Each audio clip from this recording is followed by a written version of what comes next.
Hi, my name is George Eapen. I'm the CISO for GE, covering the Middle East and Africa region. My mandate is to protect my company from any inside or external cyber attacks. I also need to support my business to make them successful in their customer engagement. Look, if you think about CISO role, it's evolving, right? Few years back, CISOs were more focused about IT security, traditional, infrastructure, security, where you're more focused on patching and, making sure your network is protected, identify threat, how to, prevent it. But nowadays, actually, we are also getting involved in engagements with customers where, like, nowadays we all take data from customer and we do predictive analytics. How we make sure those data is safe, right? And also how we make sure we are compliant to the law of the land. There are things like GDPR coming in Europe, similar laws coming out in all part of the region. So the role of CISO is going from a back office guy to more like an enabler or a business enabler. CISOs like to scare people, like we use too much technical jargons, which normally a top level leadership doesn't understand. So I always recommend and suggest, people to use language simple, which anyone can understand, like talking to a small kid.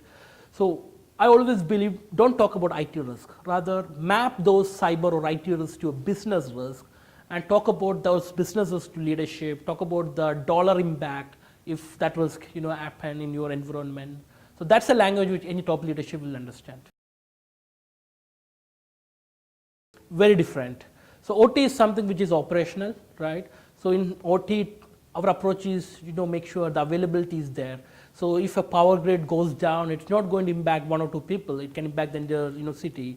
So IT security, we focus more on the confidentiality, integrity, and availability piece. It's a traditional way of looking into IT. So the approach for IT security is completely different compared to OT security. OT is something which is already out there, which is in operation, right? When you identify a new vulnerability or a zero-day vulnerability, and in all those OT systems, there is a operating system used. There is a lot of IT components used. Some of the zero-day vulnerabilities are going to be there in those OT systems. Now think about, we are connecting these OT systems back to internet for IoT and all.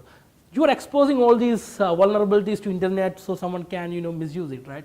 So in OT, it's more about how you can secure the perimeter, how you can make sure the connection going to OT has been monitored and only the right connection is going in, because it's very difficult to bring the OT system down and patch it and fix it, bring it back up like a traditional IT. So it's very different in terms of how you're going to attack and tackle this.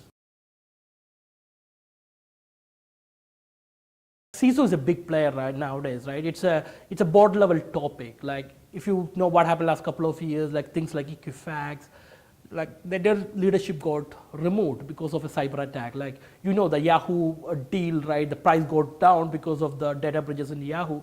So the top leadership is held accountable for anything. Don't be the traditional back office guy, talking only to CIO. Rather, try to look around. What are those cyber risks? How this can impact your business line, right? Articulate it, right? Feel empowered. Go to the leadership, right? And bring them, talk to them about this risk and show the value.